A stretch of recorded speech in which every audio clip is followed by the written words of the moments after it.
Heures avec Thomas Hill et avec votre invité ce matin, Thomas. Je reçois ce matin le directeur du pôle news du groupe Le Figaro, Bertrand Gier, parce que si on regarde globalement les chiffres des ventes de la presse l'an dernier, ils sont assez mauvais. Les gens lisent moins la presse, mais alors vous, au Figaro, votre diffusion est en progression de 3%. Est-ce que vous pensez que c'est parce que les Français penchent de plus en plus à droite ? Je ne sais pas. Je pense que c'est parce qu'on fait un produit, des contenus, un journal de qualité et que la presse a encore un avenir, la presse papier a un avenir important devant elle. La vente des journaux qui a longtemps baissé se stabilise ou on va dire baisse un petit peu moins. L'année 2024, on y reviendra, a été exceptionnelle en termes d'audience, ça a sans doute joué. Et c'est vrai que l'année dernière a plutôt été une bonne année pour la diffusion des quotidiens en France et particulièrement du Figaro. C'est le cas également des magazines.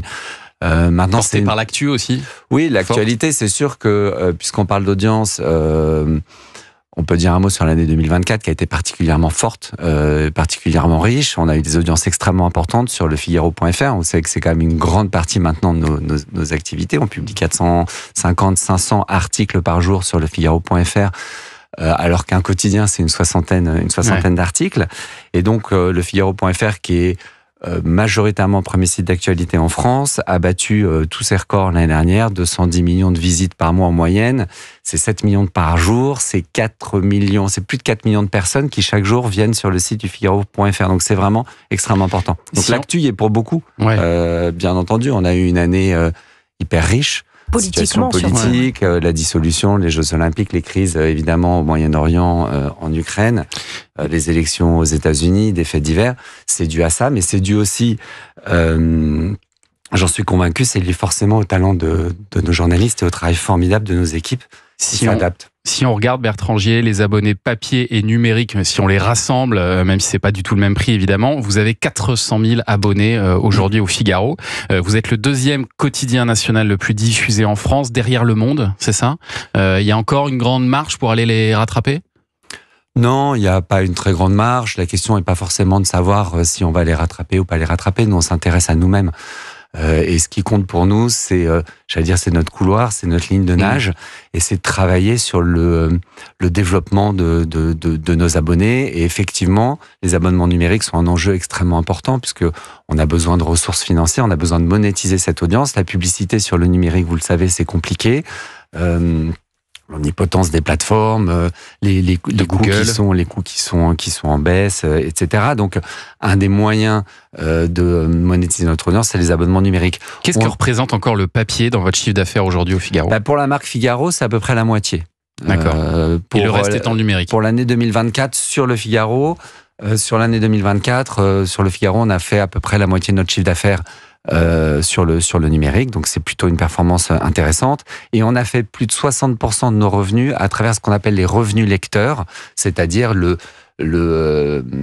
l'argent que dépensent les lecteurs pour accéder au contenu. Et les abonnements numériques dans ce cadre-là sont évidemment clés. On a terminé l'année à peu près à 295 000 abonnements numériques, c'est 8% de plus que l'année précédente. On va franchir dans quelques semaines les 300 000 abonnements numériques, donc c'est clé pour nous. Plus de 400 000 abonnés si on rajoute les abonnés papier, comme vous l'avez mentionné. Et puis vous êtes présent aussi sur tous les réseaux sociaux. J'ai vu que vous aviez 38 millions d'abonnés sur les réseaux sociaux. Oui, alors 2024 au Figaro, c'était aussi l'intégration de Gala, puisque le groupe a racheté Gala. Gala, beaucoup de qualité, mais particulièrement une présence extrêmement forte sur les réseaux sociaux. C'est la 3e marque média au monde sur TikTok. Je ne sais pas si vous le saviez, avec plus de 15 millions d'abonnés. Donc, dans le sillage, effectivement, au niveau du groupe Figaro, on a presque 40 millions maintenant de socionautes. On travaille beaucoup sur les réseaux sociaux parce qu'il faut développer nos audiences. Mais est-ce que c'est rentable ? Est-ce que ça rapporte quelque chose d'aller sur les réseaux sociaux ou c'est juste pour l'image de marque ? C'est plus que pour l'image de marque. Et pour faire connaître peut-être un public plus jeune. C'est pas immédiatement rentable, même s'il y a des moyens de monétiser cette audience et que l'année dernière, on a progressé de plus de 20% sur la monétisation de cette audience.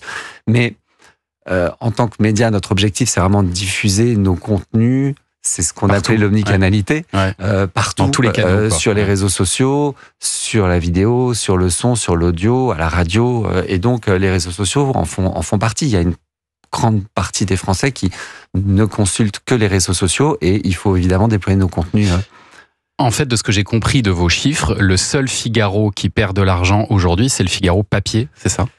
Et en même temps, il est indispensable au rayonnement. En même temps, c'est un peu compliqué parce que ça forme évidemment un tout. Cette marque forme un tout. Elle est diffusée évidemment avec une édition papier tous les jours, sur le numérique, maintenant sur la télévision, sur la radio. Évidemment, d'un point de vue analytique, c'est peut-être la seule activité qui est déficitaire au sein du groupe Figaro, c'est l'édition papier du quotidien. En même temps, c'est le phare. Oui, voilà. C'est vraiment le flagship et c'est ce qui représente et porte la marque, l'étendard. Donc, on en bénéficie dans tout le reste de nos activités. Vous pensez qu'un jour, le digital pourra remplacer à 100% le papier ? Écoutez, nous, on adore le papier. On continue d'investir, on y croit beaucoup. On en a parlé tout à l'heure, les audiences et les ventes restent fortes. On a une offre magazine le week-end qui est extrêmement puissante, qui fait qu'on notre pack week-end est toujours extrêmement lu. Puissant économiquement, et donc pour l'instant on croit toujours beaucoup au papier. Ouais. Après, évidemment, le Figaro qui va fêter ses 200 ans l'année prochaine, si on se projette sur les 200 prochaines années, sans doute que ça se construira pas principalement autour du papier, bien entendu. C'est pour ça qu'on est très fort sur le numérique, c'est pour ça qu'on se déploie sur d'autres canaux, les réseaux sociaux, la télévision, la radio, le son et la vidéo, bien entendu. Et alors, sur la ligne éditoriale du Figaro, même si je sais que c'est pas votre cœur de métier à vous, Bertrand Gier, cet été, il y a une centaine de membres de la rédaction de votre journal qui a écrit à la direction pour leur demander, je cite, si le Figaro se définit encore comme un journal libéral, conservateur, pro-européen et opposé à l'extrême droite. Qu'est-ce qui leur a été répondu ? Quelle est la ligne éditoriale du Figaro aujourd'hui ? Écoutez, il faudra poser la question à Alexis Brézet, qui est le patron de la rédaction. Je crois qu'il est régulièrement ici, dans ce studio, à ce micro. Vous l'avez mentionné, moi je ne suis pas journaliste. La ligne éditoriale du Figaro, elle est extrêmement large. Vous savez, on publie 500 contenus par jour sur toutes les thématiques, le sport, le lifestyle, la culture.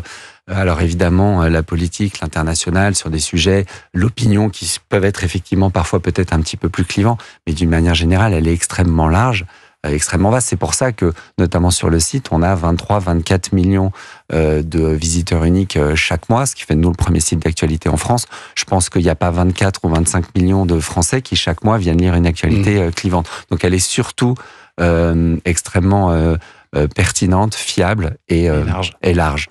Restez avec nous, Bertrand Gier, directeur du pôle news du groupe Le Figaro, pour suivre l'actu des médias dans un instant. Justement, vous parliez de Vincent Trémollet de Villers et d'Alexis Brézet. Ils sont à écouter tous les matins à 8h moins 10 dans Europe 1 matin sur Europe 1, évidemment.